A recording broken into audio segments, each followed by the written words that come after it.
This is Optimal Living Daily, episode 1827. Are you taking the false first step? Part 1 by Anthony Ongaro of BreakTheTwitch.com. And I'm Justin Malik. Happy Hanukkah if you're celebrating, and welcome to one of the only podcasts in the world where blogs are narrated to you for free with permission from the authors. An award-winning podcast thanks to you. I have a longer post today. It's extra long, so I'm splitting it into 3 actually. It's pretty rare that I do that, but this is a great one.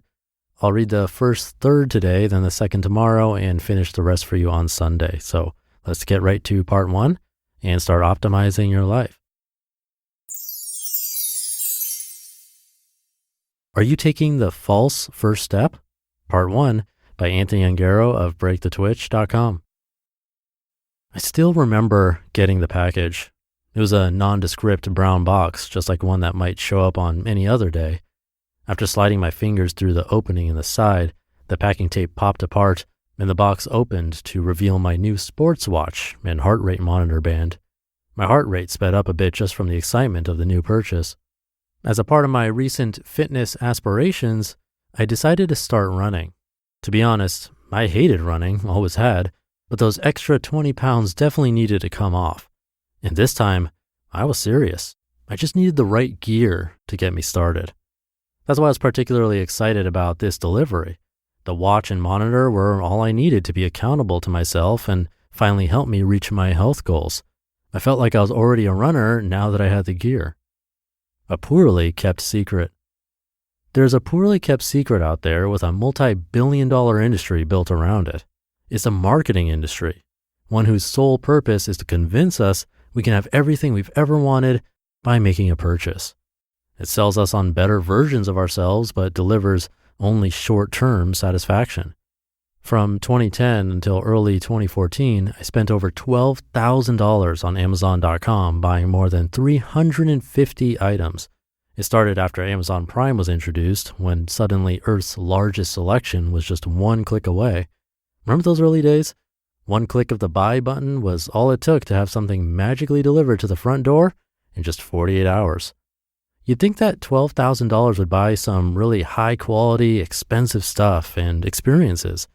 I could have spent 3 or 4 months traveling the world, bought an old RV and toured the U.S. national parks, or even provided funding to build part of a new home for orphans.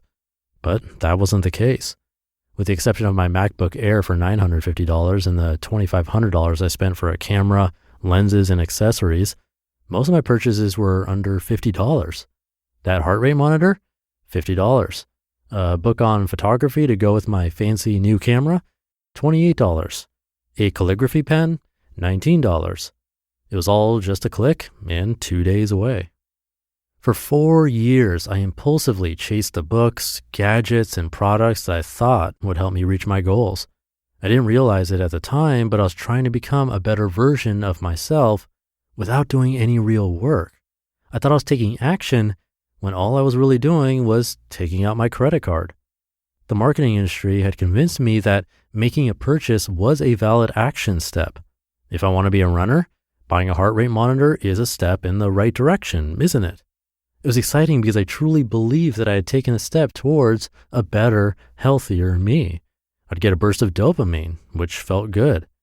Then, 2 days later, the excitement would return as I opened the box to find my brand new identity staring up at me. Owning a heart rate monitor definitely made me a real runner. Another rush of dopamine and a feeling of accomplishment would come over me as I examined my purchase, tried it on, and flipped through the manual. The new me was going to be so fit. The false first step. This is the false first step, believing we've made a meaningful step toward a goal when all we've actually done is spent money or not done the thing we actually need to do.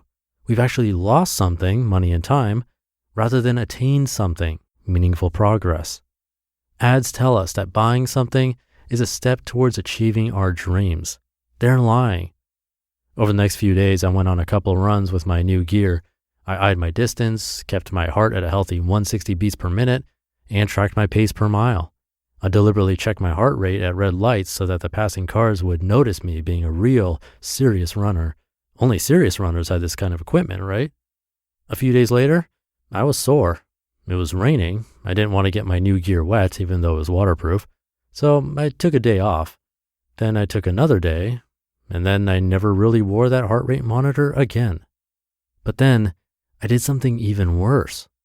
I realized that if I only had a new pair of running shoes, I'd be even better at running, and I'd get out there again and hit the pavement. So I ordered a pair of shoes, Nike, on sale, of course. This would definitely be the thing that got me out there running again. After all, Nike's slogan is just do it. I decided to take a couple more days off running while I waited for them to arrive, which sounded logical because I was basically risking injury by running in my old pair. 48 hours later, when my new shoes arrived, however, I didn't really feel like running then either. I'm still not a runner 6 years after those purchases. But while browsing Amazon shortly after the shoes arrived, I found a book on photography that I got really excited about. Perhaps you can see where this is going. What you're actually buying. Hear that in tomorrow's episode. You just listened to part 1 of the post titled, Are You Taking the False First Step? By Anthony Ongaro of BreakTheTwitch.com. Thank you to Anthony. Again, this is part 1 of 3, so I'll read the second half of this post tomorrow, which happens to be the 5-year anniversary of this show, and then I'll finish the rest on Sunday. So with that, thank you for being here and listening every day. Have a happy Hanukkah if you're celebrating, and I'll be back tomorrow for part 2 of this post, where your optimal life awaits.